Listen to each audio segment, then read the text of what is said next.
नमस्कार, आप देख रहे हैं सुदर्शन न्यूज। मैं हूं आपके साथ ज्योति यादव। चलिए बुलेटिन की शुरुआत करेंगे उत्तराखंड की खबरों के साथ। मुख्यमंत्री पुष्कर सिंह धामी ने जलागम विभाग के साथ समीक्षा बैठक की। सीएम धामी ने बैठक में अधिकारियों को कई निर्देश दिए।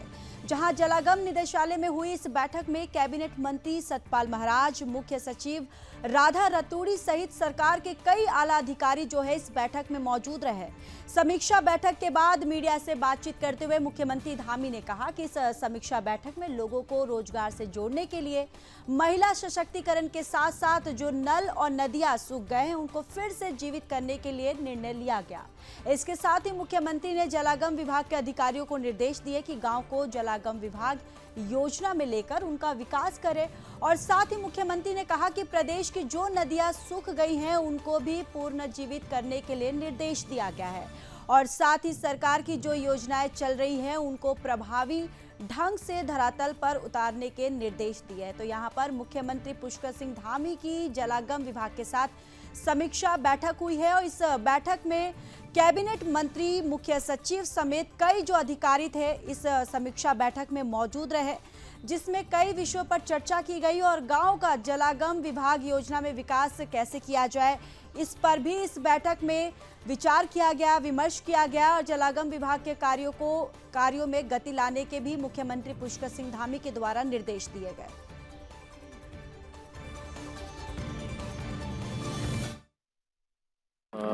जो हमारा विभाग है आज उसकी समीक्षा की और पूरे प्रदेश के अंदर लोगों को रोजगार से जोड़ने के लिए महिला सशक्तिकरण के क्षेत्र में जो पुराने हमारे स्रोत हैं, नाले, धारे और छोटे गाड़ गधेरे जो जगह जगह पर आज सूख रहे हैं उन सभी को फिर से दोबारा से पुनर्जीवन करें, उनको दोबारा से रिचार्ज करें। और जो हमारे ग्रामीण क्षेत्र हैं और वाइब्रेंट विलेज हैं उन सभी गाँवों को भी जो है जलागम विभाग अपनी योजना में लेकर उन गाँवों के विकास के लिए भी विशेष रूप से ध्यान देगा।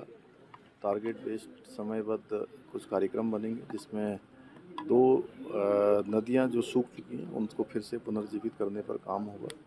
ऐसे बहुत सारे स्रोत जो सूख गए हैं उन सभी को पुनर्जीवन के लिए भी काम होगा। और वाटर सेट और तमाम प्रकार की जो योजनाएं आज राज्य के अंदर चल रही हैं उनको और प्रभावी तरीके से धरातल पर उतारा जाएगा। बहुत महत्वपूर्ण बैठक थी और सबसे पहले तो मैं मुख्यमंत्री जी को धन्यवाद देना चाहता हूं जो इस कैंपस में पधारे। ये पहली बार है कि इस कैंपस में मुख्यमंत्री, चीफ सेक्रेटरी और सारे जो है हमारे जितने भी अधिकारीगण थे सब आए और बड़ी सौहार्दपूर्ण वातावरण के अंदर बैठक हुई। और इसके अंदर जो ग्रीन हाउस गैसेज हैं उनको कम करने के लिए विचार विमर्श किया गया जो हैं और निश्चित रूप में आगे कैसे इनकम बढ़े हमारे गांव वालों की उस पर जो है विचार किया गया। सहारा का जो प्रोजेक्ट है उसके बारे में पूरी विस्तृत जानकारी हमको मिली है और ये बहुत बड़ा प्रोजेक्ट है, 1000 करोड़ से ऊपर का प्रोजेक्ट है और इससे उत्तराखंड को बड़ा लाभ मिलने वाला है। रिवर रिजुविनेशन के लिए यहाँ पर चर्चा की गई कि कैसे अपने नदियों को फिर से हम पुनर्जीवित करें जो आज समाप्त हो चुकी हैं, उससे हमारे सोते जो हैं फिर से उनका रिजुविनेशन होगा। तो ये बहुत आवश्यक है कि पहाड़ में रहने वाले लोगों के लिए पानी मिले, उनके नौले चाल खाल जो हैं फिर से पुनर्जीवित हों। तो उसके बारे में पूरी चर्चा हुई है, विस्तृत चर्चा हुई है और एक पूरी जो है एक पूरा विचार, एक योजना बनाई गई है उसके लिए। चलिए खबरों में आगे बढ़ते हैं। दिल्ली में उत्तराखंड कांग्रेस की अहम बैठक हुई जहां प्रदेश प्रभारी कुमारी शैलजा की अध्यक्षता में हुई इस बैठक में उत्तराखंड में आगामी केदारनाथ विधानसभा उपचुनाव और निकाय चुनाव को लेकर मंथन हुआ। वहीं कांग्रेस की बैठक पर बीजेपी के प्रदेश प्रवक्ता नवीन ठाकुर का कहना है कि कांग्रेस दिल्ली में बैठक करे और उत्तराखंड में बीजेपी की तैयारी है। नवीन ठाकुर ने कहा कि उत्तराखंड की जनता जानती है कि उसको किसे चुनना है। उत्तराखंड की जनता ने बीजेपी को जिताया है और इस बार भी बीजेपी ही जीतेगी। तो कांग्रेस की यहां पर दिल्ली में अहम बैठक हुई है जहां बीजेपी ने कांग्रेस बैठक को लेकर तंज कसा है और बीजेपी ने कहा है कि लोकसभा चुनाव में भी जो 5 सीट जो थी वो बीजेपी की झोली में आई थी और इस बार भी जो ये उपचुनाव होने वाले हैं इसमें भी बीजेपी की जीत होने वाली है। और कांग्रेस दिल्ली में बैठक करे भले ही लेकिन जीत जो है वो बीजेपी की होगी, ये तंज कसते हुए बीजेपी प्रवक्ता ने कहा है। और बैठक उत्तराखंड में बीजेपी की जो तैयारी है वो भी लगातार जारी है और जनता ने बीजेपी को इस बार भी जिताया है और फिर से आगे भी बीजेपी को ही जनता जो है वो जिताएगी।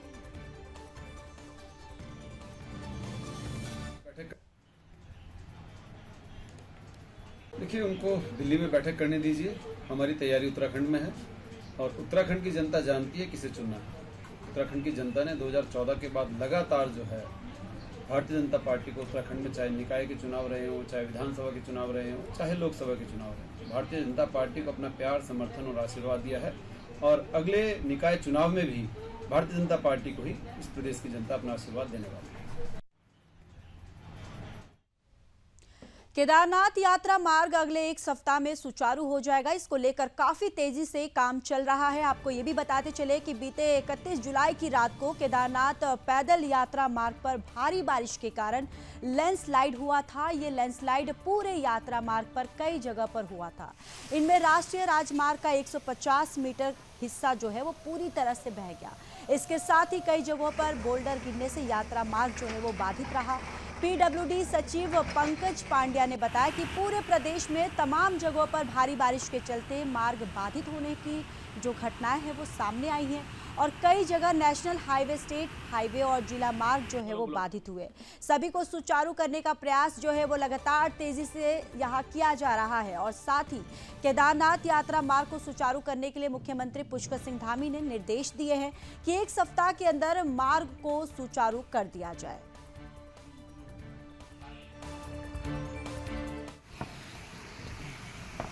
ज़्यादा मशीनें हैं जो अलग अलग जगहों पे डिप्लॉयड हैं पूरे प्रदेश में और सब जगह पे सुपरवाइजरी रोल में हमारे जेई एई अलग अलग जगह पे डिप्लॉयड हैं, जो कि इमीडिएटली जहाँ पे भी खबर मिलती है, जहाँ पे भी पता चलता है, इमीडिएटली हम लोग मोबिलाइज़ करते हैं। हमारी टीम जाती है वहाँ पे। लेबर्स भी अलग अलग जगह पे, जो कॉन्ट्रैक्टर्स के लेबर हैं, जो हमारे कुछ टीम है, उनको भी हम लोग ने स्टैंड बाई में हम रखते हैं। जहाँ भी ज़रूरत पड़ती है इमीडिएटली हम लोग भेज रहे हैं। हम लोग एक हफ्ते का हमने टारगेट रखा है कि एक हफ्ते के अंदर अंदर हमने जो केदारनाथ धाम की जो यात्रा है पैदल वाली उसको चालू कर सकें।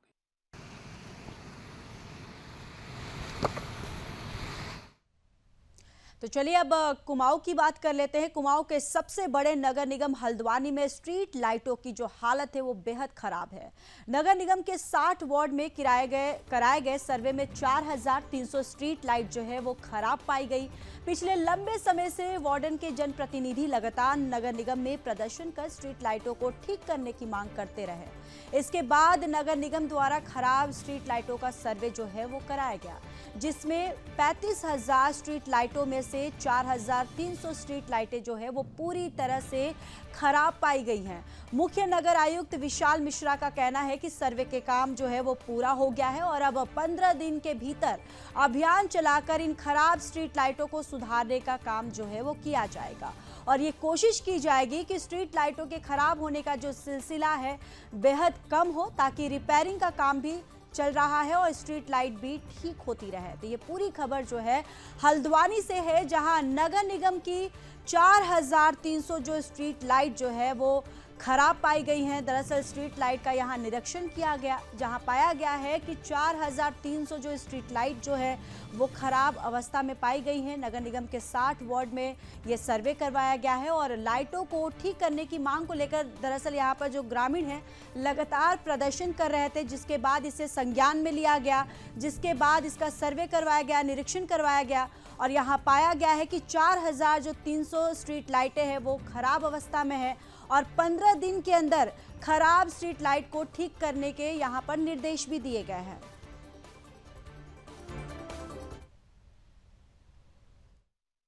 लगभग पूरे शहर में 35,000 के आसपास स्ट्रीट लाइटें इंस्टॉल की जा चुकी हैं और उसमें से लगभग 4300 हमारी स्ट्रीट लाइट्स ख़राब हैं और अगले 15 दिन में, चूँकि ये सूची हमारे पास वार्ड वाइज है कि किस वार्ड में कितनी लाइटें ख़राब हैं, तो नेक्स्ट 15 डेज़ में एक मुहिम चला करके मिशन मोड में इन सभी लाइट्स को ठीक किया जाएगा। और इसके अलावा ये भी प्रयास किया जा रहा है कि आने वाले समय में इतनी भारी संख्या में स्ट्रीट लाइट दोबारा ख़राब ना हो, उसके लिए क्या किया सकता है। चूँकि बरसात का सीज़न है तो कई बार हाई वोल्टेज के कारण, अर्थिंग न मिलने के कारण, कार्बन आने के कारण कई बार आंधी तूफान में तार टूट जाते हैं, तो कतिपय बहुत सारे कारण हैं जिसके कारण स्ट्रीट लाइटें ख़राब हो रही हैं। प्रयास किया जाएगा कि नंबर ऑफ स्ट्रीट लाइट जो एट ए टाइम ख़राब होती है उसकी संख्या कम की जाए।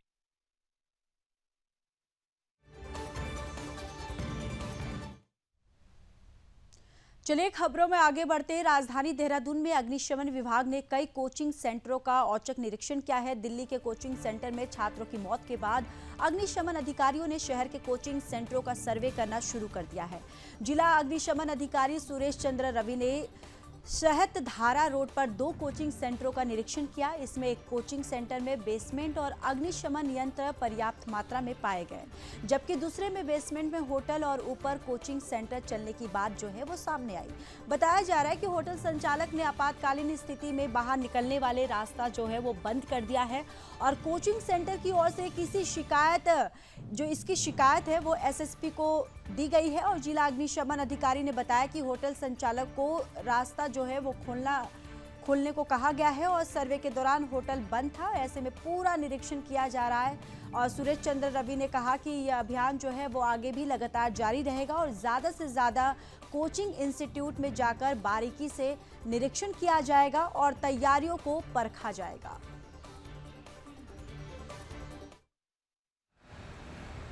जहाँ जहाँ अगर ऐसा कोई है, मेरी नॉलेज में तो अभी नहीं है, अगर कहीं ऐसा है तो वो गलत है। इस तरह के सर्विस सेंटर नहीं होने चाहिए बेसमेंट के अंदर। बेसमेंट में मैंने जैसा अभी पहले ही बताया है आप लोगों को कि बेसमेंट में केवल पार्किंग और स्टोरेज। अभी वर्तमान में 3 की करी है, बरसात हो रही थी, बरसात के कारण जो है उनका इंस्पेक्शन होना संभव नहीं हो पाया है। और आज मेरा पूरा प्लान है, जितने मैक्सिमम इंस्पेक्शन आज होंगे वो करे जाएंगे और अग्निशमन व्यवस्थाएं या जैसे बेसमेंट वगैरह उसमें बने हुए हैं उन बेसमेंटों के बारे में भी उनको आवश्यक जानकारी दी जाएगी और उसी प्रकार के उनको नोटिस जारी किए जाएंगे। किसी भी प्रकार की एक्टिविटी बेसमेंट में नहीं हो सकती है। बेसमेंट केवल पार्किंग या स्टोरेज के लिए बनाया जाता है, अन्यथा उसके अंदर कोई किसी प्रकार का प्रायोजन नहीं किया जाएगा। अभी हमारे पास काउंटिंग तो मैं नहीं कह सकता कितने हैं, लगभग 100 के करीब तो होंगे, बट बीच बीच में इनको हमारे द्वारा नोटिस जारी किए भी जाते रहे हैं। पर अभी जैसा एक टीम का गठन हुआ है, जैसा टीम हमारे साथ रहेगी और एक संयुक्त निरीक्षण होगा तो उनके ऊपर तभी कार्यवाही करना संभव हो पाएगा। बाकी मेरे द्वारा जो है निरीक्षण लगातार किए जा रहे हैं। अखिल भारतीय अखाड़ा परिषद ने बांग्लादेश में हिंदुओं पर हो रहे हमले पर गहरी चिंता व्यक्त की है और केंद्र सरकार से इस हमले में दखल करने की मांग भी की है। और साधु संतों का कहना है कि पहले तो केंद्र सरकार को वहां पर हिंदुओं पर हो रहे हमलों को रोकने के लिए कूटनीति रूप से पहल करनी चाहिए और यदि वहां पर हिंदुओं पर हमले नहीं रुकते हैं तो वहां के हिंदुओं को भारत में शरण देने के लिए योजना बनानी चाहिए।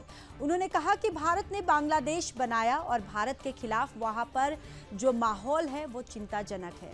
अखिल भारतीय अखाड़ा परिषद के राष्ट्रीय अध्यक्ष और महानिवारणी पंचायती अखाड़ा के सचिव महंत रविंद्र पुरी महाराज ने कहा कि अखाड़ा परिषद बांग्लादेश में हिंदुओं पर हो रहे हमलों की कठोर शब्दों में निंदा करता है और इस मामले में वो केंद्र सरकार के साथ है और केंद्र सरकार को इस बारे में कठोर कदम उठाने चाहिए।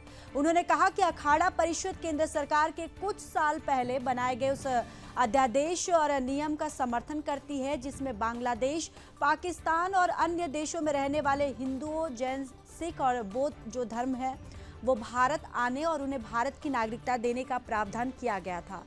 आज इस कानून और नियम की बहुत ज़रूरत है, ये बांग्लादेश की घटना ने साबित कर दिया है। नंबर 2, भारत सरकार को इस पर जो है कूटनीतिक तौर पे जो विदेश नीति है, कहीं न कहीं लगता है मुझे कि हमारी इंटेलिजेंस के लिए रहेगी, क्योंकि इस प्रकार की इतनी बड़ी घटना घट गई और किसी को मालूम नहीं है। इंदिरा गांधी जी ने 1971 में बांग्लादेश बनाया, भारत की अहम भूमिका, और आज सारा बांग्लादेश का जो यूथ है या वहाँ की जो राजनीतिक पार्टियाँ हैं, एक पार्टी को छोड़कर सभी भारत के खिलाफ जहर उगल रही। इसका कारण क्या है? नंबर 2, जो सनातन धर्मावलंबी हिंदू धर्म से संबंधित जो हमारे भाई बहन वहाँ रह रहे हैं उनके खिलाफ जो अत्याचार हो रहा है, मैं उसकी निंदा करता हूँ और बांग्लादेश की जो सैन्य शासन है उनसे भी मैं अपील करता हूँ कि इस पर तत्काल जो है कठोर कार्रवाई करें और भारत सरकार को भी इसके साथ में जो कठोरता से पेश आना चाहिए। स्ट्रिक्टली उनको कहना चाहिए कि इस प्रकार अगर हमारे यहाँ जो मूल निवासी हैं लोग, क्योंकि पश्चिम बंगाल का एक भाग रहा बांग्लादेश और आज की जो परिस्थितियां हैं, क्योंकि भारत के चारों तरफ इस प्रकार की स्थितियां बनती जा रही है कि मिनी पाकिस्तान बन जाएगा अगर सरकार ने वहाँ अभी ध्यान नहीं दिया हमारी इंटेलिजेंस के लिए। चलिए आगे बढ़ते हैं। हल्द्वानी कुमाऊं का सबसे बड़ा नगर निगम है। यहाँ की आबादी लगभग 4 लाख और रोजाना लाखों कुंटल कूड़ा शहर से निकलता है, लेकिन नगर निगम की बेहतर व्यवस्था न होने के कारण ये कूड़ा टचिंग ग्राउंड में सही से निस्तारित नहीं हो पा रहा है। यही वजह है कि कूड़े का जो ढेर है बढ़ते बढ़ते इतना ज्यादा हो गया है कि राष्ट्रीय राजमार्ग पर ही गिरने लगा है। रामपुर काठगोदाम राष्ट्रीय राजमार्ग पर हल्द्वानी आंवला चौकी के पास बने टचिंग ग्राउंड से कूड़ा न सिर्फ हाईवे तक आ रहा है बल्कि भारी जो दुर्गंध है यानी बदबू जो है वो आसपास के इलाकों का बुरा हाल कर दिया है। इसका असर पहाड़ जाने वाले पर्यटकों पर भी पड़ता है, लेकिन सालों से यही समस्या होने के बाद भी नगर निगम आज तक इसका अस्थायी समाधान जो है वो नहीं ढूंढ पाया। हालांकि मुख्य नगर आयुक्त विशाल मिश्रा का कहना है कि बरसात के समय कूड़ा गीला होने की वजह से कूड़े की जो गाड़ियां हैं वो टचिंग ग्राउंड के भीतर नहीं जा पाती, इसलिए ऐसे हालात है जिसे जल्द ठीक कर दिया जाएगा।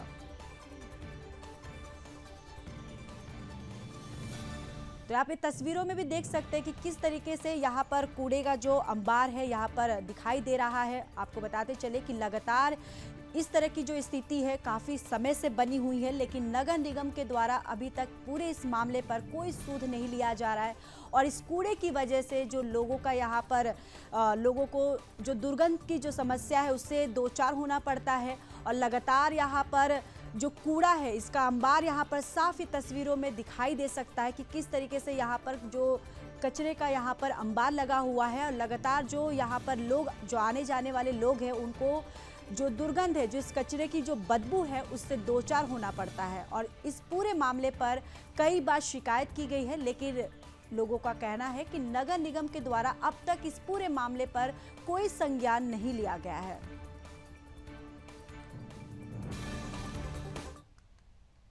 हल्द्वानी में आरटीओ दफ्तर में परिवहन और प्रशासन की हुई बैठक में 7 दिन के भीतर नैनीताल रोड से सभी बड़े वाहनों की पार्किंग को हटाने के निर्देश दिए गए। बैठक में कुमाऊं मोटर्स ऑनर्स यूनियन और सिडकुल में चलने वाली प्राइवेट बसें सहित अन्य बड़ी गाड़ियों को नैनीताल रोड से पार्किंग हटाने के लिए 7 दिन का समय दिया गया। प्रशासन और परिवहन विभाग ने बैठक में अगले 7 दिनों में बड़े वाहनों के संचालन करने वाली एजेंसियों और स्कूलों को अपनी पार्किंग खुद तलाश कर नैनीताल रोड से सभी वाहनों को हटाने के निर्देश दिए गए। गौरतलब है कि नैनीताल रोड में लंबे समय से सिडकुल में चलने वाली बसें और अन्य सरकारी बसें भी खड़ी रहती हैं। यातायात की दृष्टि से अब नैनीताल सड़क में पूरी तरह से खाली करने को कहा गया है।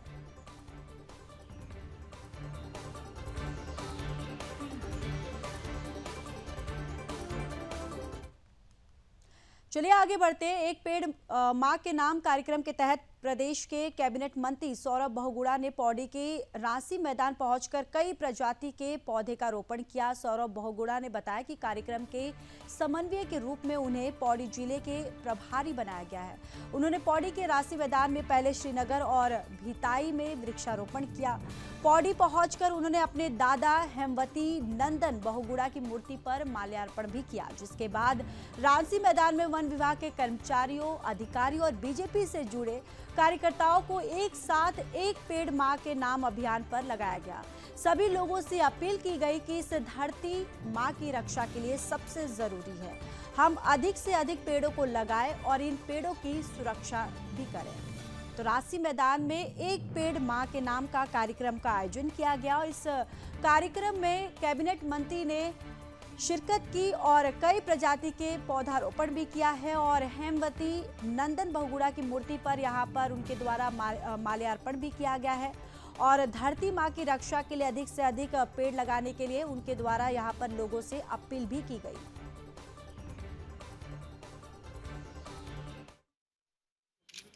हमारे संगठन का प्रोग्राम चल रहा है एक पेड़ माँ के नाम और मुझको प्रभारी मंत्री के रूप से पौड़ी जिला मिला है और ये पूरे प्रोग्राम का समन्वय करने के लिए। और अभी हम उससे पहले श्रीनगर में थे, वहाँ पे हमने 3 जगह पर वृक्षारोपण किया, कार्यकर्ताओं से सम्मेलन किया और उसके बाद हम पौड़ी विधानसभा में आए हैं। यहाँ पर भी वृक्षारोपण करके अभी मैंने अपने स्वर्गीय दादाजी हेमवती नंदन बहुगुणा जी की मूर्ति पर माल्यार्पण करके हम यहीं आए हैं और एक अच्छा प्रोग्राम है। तो दादाजी का आशीर्वाद भी लिया कि वृक्षारोपण जो है वो करना बहुत ज़रूरी है। आने वाली हमारी पीढ़ी को हम क्या देंगे, वो आज से अगर हम तैयारी नहीं करेंगे तो आने वाली पीढ़ी बहुत ज़्यादा इफेक्ट होगी। जिस तरीके से पहाड़ों में वेदर चेंज हो रहा है, क्लाइमेट चेंज हो रहा है, जिस तरीके से बारिश ज़्यादा बढ़ रही है, गर्मी बहुत हो रही है, वृक्षारोपण बहुत ज़रूरी चीज़ है। तो मैं आपके चैनल के माध्यम से समस्त उत्तराखंड के लोगों से निवेदन कर रहा हूँ कि एक पेड़ माँ के नाम एक ऐसा प्रोग्राम संगठन द्वारा शुरू हुआ है ये किसी पार्टी से जुड़ा नहीं हुआ, ये आपकी माँ के साथ जोड़ने की हमने कोशिश करी है। तो अपने माँ का सम्मान करते हुए, और धरती भी हमारी माँ है, इसका भी कहीं ना कहीं संरक्षण करना हमारी जिम्मेदारी है। तो सारे लोगों को एक पेड़ अपने माँ के नाम लगाना चाहिए और इस धरती को एक अच्छी जगह बनाना चाहिए आने वाली पीढ़ी के लिए।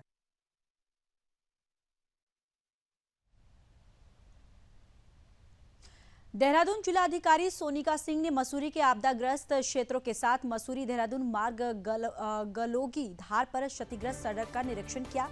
वहीं लोक निर्माण विभाग के अधिकारियों को सड़क के निर्माण में तेजी लाने के निर्देश दिए। जिलाधिकारी ने मसूरी नगर पालिका के कार्यालय में कई विभागों के अधिकारियों के साथ बैठक कर कई योजनाओं के तहत चल रहे कार्यों को जल्द पूरा करने के साथ किसी भी प्रकार की लापरवाही न बरतने के निर्देश दिए। साथ ही पत्रकारों से बातचीत करते हुए जिलाधिकारी सोनिका सिंह ने कहा कि उन्होंने मसूरी कोतवाली और अपर माल रोड जैन धर्मशाला के पास भूस्खलन के बाद क्षतिग्रस्त क्षेत्र का स्थलीय निरीक्षण किया और ठेकेदारों को जल्द से जल्द निर्माण कार्यों को पूरा करने के निर्देश भी दिए हैं।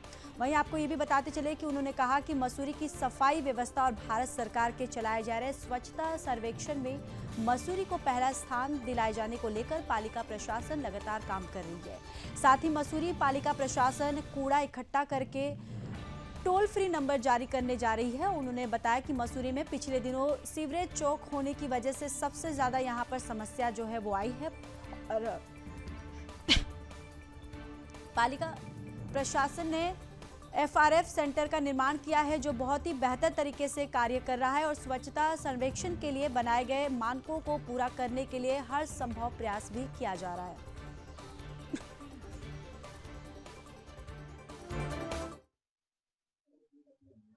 आज सबसे पहले तो यहाँ पे जो थोड़ा नुकसान हुआ है बरसात की वजह से, चाहे मॉल रोड हो गया या हमारे निगम के पालिका के ऑफिस के साइड में जो पुश्ता डहा है वो हो गया, गुलोगी का एरिया हो गया, वो सब इंस्पेक्ट किया गया और जल्द से जल्द यहाँ कार्य पूर्ण करने के इंस्ट्रक्शन दिए गए हैं जो कंसर्न लाइन डिपार्टमेंट है उनको। इसके अलावा जो सफाई व्यवस्था है उसके बारे में आज काफ़ी हम लोगों ने डिस्कशंस किए और उसके बाद ये हम लोगों ने निकाला है, मतलब जो हम इनिशिएट करने की सोच रहे हैं फ्रॉम नगर पालिका कि हम एक टोल फ्री नंबर चालू करेंगे। और क्योंकि हमारा door to door collection around 70 to 75% होता है, तो जो छूट जाता है उसके लिए लोग यहाँ हमें कॉल करके बता सकते हैं कि यहाँ से उठाना है और हम समय के हिसाब से और अवेलेबिलिटी ऑफ ह्यूमन रिसोर्स के हिसाब से वहाँ से कूड़ा उठवा लिया करेंगे। तो एक ये हम लोग इनिशिएट करने जा रहे हैं। इसके अलावा यहाँ पे जो वेस्ट डिस्पोजल है, तो जो टूरिस्ट आता है उसको हम कोशिश करेंगे कि ट्रैश बैग दे दें और एक कलेक्शन पॉइंट्स हम जगह जगह बना दें जहाँ पे ये बैग्स जो हैं कलेक्ट हो जाएँ और कूड़ा जो है वो स्पेशली जो हमारा रोड साइड एरिया होता है जहाँ पे पड़ा रहता है वो ना हो। तो ये 2-3 चीज़ें हैं जो हम कोशिश कर रहे हैं। इसी तरह से जो सीवर का लाइन ब्लॉकेज होती है बिकॉज ऑफ डाइपर्स या सैनिटरी नैपकिन्स, उसके लिए भी हम लोग अलग से एक मुहिम चालू कर रहे हैं जिसमें हम अलग से डस्टबिन्स देंगे होटल्स में भी और जो हाउस होल्ड्स हैं वहाँ पे भी, और लोगों से रिक्वेस्ट करेंगे कि उसका डिस्पोजल सेपरेटली किया जाए। तो MRF सेंटर हमारा बहुत अच्छे से कार्य कर रहा है और हम लोग कोशिश कर रहे हैं कि जो भी मानक उसमें होते हैं, जो स्वच्छता सर्वेक्षण में होते हैं, उन पे हम अच्छे से काम करें और उसमें हम आगे बढ़ें। और इसी के क्रम में आज ये बैठक भी ली गई और जो हमारे जॉइंट मजिस्ट्रेट हैं वो भी इस कार्य में लगे हुए हैं और हम कोशिश कर रहे हैं कि इस साल हम पिछले साल से बेहतर परफॉर्म करें। हाँ, क्योंकि वो मेन रोड है और वो चलती हुई रोड है, तो काफ़ी इश्यूज़ आते हैं जब आप चलती हुई रोड पे काम करते हैं। और क्योंकि ऊपर भी स्लाइड जोन बन गई है और उस वजह से अभी धंसाव भी हो गया है, तो कोशिश पूरी जारी है कि जल्द से जल्द कार्य पूरा हो। लेकिन हमें दोनों चीज़ें देखनी है क्योंकि वहीं से ट्रैफिक भी जाना है और कार्य भी होना है और सेफ्टी भी देखनी है टूरिस्ट की और लोकल लोगों की, तो उसके अनुसार कार्य किया। सारे डिपार्टमेंट्स के साथ अभी बात भी हुई, PWD के एक्सीन भी यहीं पे थे और उस पर जो भी भविष्य में कार्य किया जा सकता है उस रोड पे वो ज़रूर किया जाए। तो उसी के क्रम में आज इंस्ट्रक्शंस भी दिए गए हैं। जो हम लोगों की पेयजल योजना यहाँ पे आई थी उसकी क्या वो कैपेसिटी, फुल कैपेसिटी में काम कर रही है, नहीं कर रही है, और जो पाइपलाइंस हैं जो बस्ट हो रही हैं, जैसे बताया गया था कि बीच में पिछले कुछ दिनों में वो 3 महीने पहले बस्ट हुई थी फिर दोबारा बस्ट हो गई, उसके लिए भी यही बताया जा रहा है कि तत्काल देख लें कि क्या टेक्निकल इश्यूज़ हैं जिसकी वजह से इसमें क्योंकि जब कार्य किया गया था, पिछले साल कार्य किया गया था और हम सब यहीं थे, तो वो जो सेटलमेंट का टाइम था, हो सकता है उस टाइम पे जो टाइलें लगाई गई थी उसमें कुछ टेक्निकल इश्यूज़ थे जिसकी वजह से वो उखड़ गई। लेकिन क्योंकि अभी भी वो मेंटेनेंस पीरियड में जहाँ तक मुझे पता है रोड है और कोशिश पूरी रहेगी कि उस जो भी चीज़ें कमियाँ हैं उनको पूरी कर दी।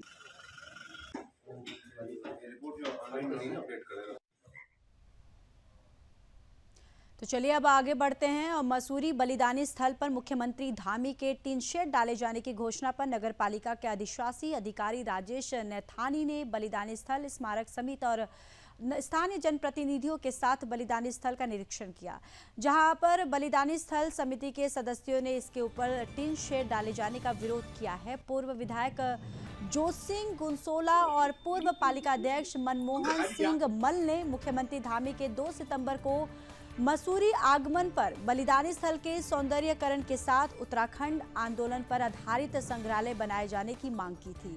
वहीं हर रोज बलिदानी स्थल पर उत्तराखंड आंदोलन पर आधारित साउंड लाइट की मदद से लघु फिल्म दिखाए जाने की मांग भी की गई थी, लेकिन नगर पालिका को मुख्यमंत्री कार्यालय से नगर पालिका प्रशासन को मिले पत्र में बलिदानी स्थल पर टीन शेड डालने के लिए कहा गया, जो कि गलत है। उन्होंने कहा कि बलिदानी स्थल सड़क से 30 फुट की ऊंचाई पर है, ऐसे में उस पर टीन शेड डालने से उसकी जो खूबसूरती है वो खराब हो जाएगी। उन्होंने कहा कि बलिदानी स्थल पर टीन शेड का ना डाले जाए और बलिदानी स्थल का सौंदर्यीकरण करने के साथ ही जो इसके साथ लगी हुई जमीन पर संग्रहालय का निर्माण कराया जाए।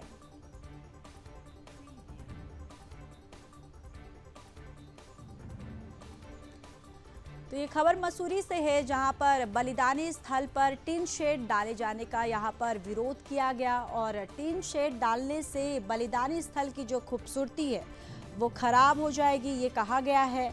और स्थल की सौंदर्यीकरण के साथ संग्रहालय बनाने की भी यहां पर मांग की गई है। उत्तराखंड आंदोलन पर आधारित लघु फिल्म दिखाने की भी यहां पर मांग की गई है। तो ये खबर उत्तराखंड से है, जहां पर आपको बताते चले कि जो बलिदानी स्थल पर टीन शेड ना डाला जाए ये कहा गया है। और उन्होंने ये भी कहा है कि जो बलिदानी स्थल का सौंदर्यीकरण है, टीन शेड डालने की वजह से जो उसका सौंदर्यीकरण है वो खराब हो जाएगा और इसके साथ ही जो साथ लगी हुई जमीन का संग्रहालय है उसका भी निर्माण करने का यहाँ पर निर्देश दिया गया है।